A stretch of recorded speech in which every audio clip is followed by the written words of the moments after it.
Good evening from New York. With the linchpin of supply-side economics, the Bush tax cuts for the rich about to expire, Ronald Reagan's own point man on supply-side economics has now come out in favor of letting them expire.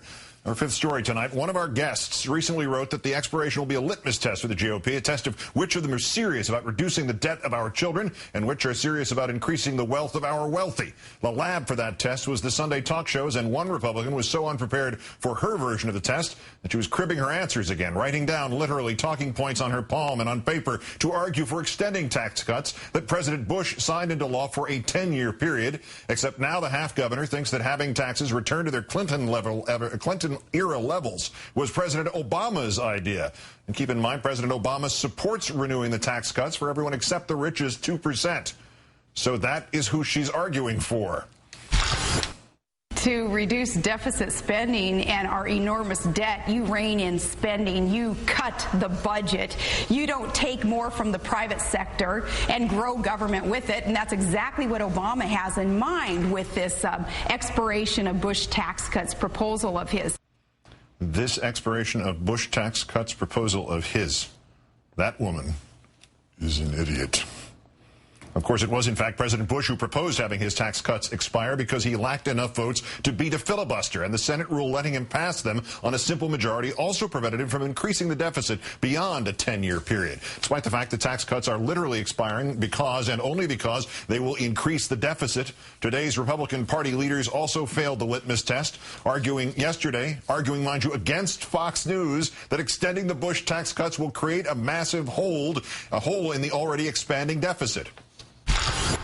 Congressman, what are you going to do about that $3 trillion hole that you're blowing in the deficit by extending all of these taxes? Let me just finish the question. $3 trillion deficit that you're blowing in the deficit, $3 trillion that you're blowing in the deficit by extending the tax cuts.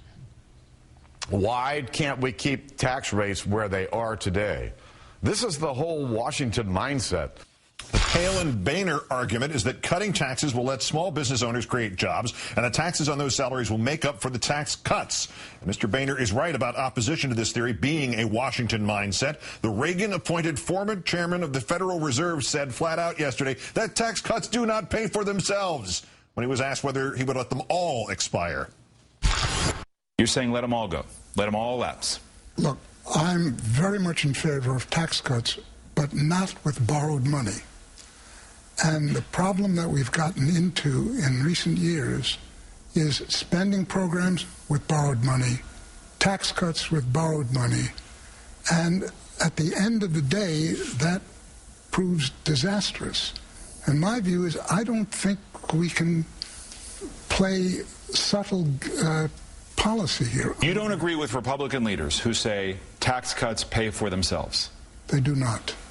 What other Washington mindset guy disagrees with the #1 House Republican and thinks that the tax cuts will increase the deficit? Would you believe the #2 House Republican guy, Eric Cantor? I just was wondering if you had any dispute with the notion that it does exacerbate the deficit picture. Well, what I said in the beginning is if you have less revenues coming into the federal government and more expenditures, what does that add up to? Certainly, you're going to dig the hole deeper. But it is not just House Republican Whip Cantor and former Fed Chair Alan Greenspan who will at least admit the tax cuts will worsen the deficit. Those are just the guys who said so on camera. Other Republicans have been more devastating in print. Meet David Stockman, President Reagan's Office of Management and Budget Director. This weekend, the original supply-sider, comparing Republican support for extending these tax cuts to a bankruptcy filing. And, quote, this approach has not simply made a mockery of traditional party ideals, it has also led to the serial financial bubbles and Wall Street depredations that have crippled our economy. More, quote, it's a pity that the modern Republican Party offers the American people an irrelevant platform. That's Ronald Reagan's OMB director speaking. You know, one of the disciples of conservative-Jesus. Then there is the country itself. Only 30% support renewing all the tax cuts. A plurality, 31%, want them all gone.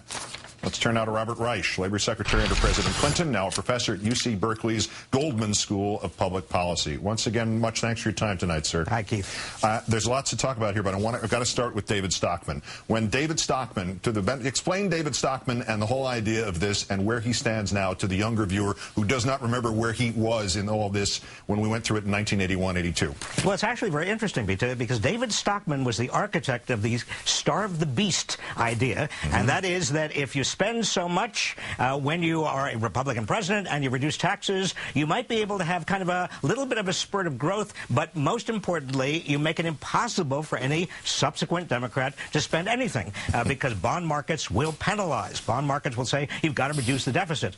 And that, in effect, that theory did prove absolutely correct. But now David Stockman, years later, has, it seems, seen the truth, or is at least willing to be a little bit more candid about what he believes. And that is that deficits over the long term are going to be a problem, and you don't want to expand and extend tax cuts for the rich simply because of that. I mean, that's the height of hypocrisy. So his relative epiphany plus what Mr. Greenspan said, let me see if I can summarize this. It's not okay, according to the Republicans, to stimulate the economy with borrowed money that goes to unemployment benefits, which Republicans blocked, or to small businesses, tax breaks, which Republicans blocked. But it is okay to stimulate the economy with borrowed money that goes to the 2% richest people in the country. Exactly, Keith. What we've seen again and again is Republicans who say and block unemployment insurance, and they block everything that the middle class needs, and they block sending money to the states so that teachers can stay employed. No, they say none of that's possible because we need to deal with the long-term deficit.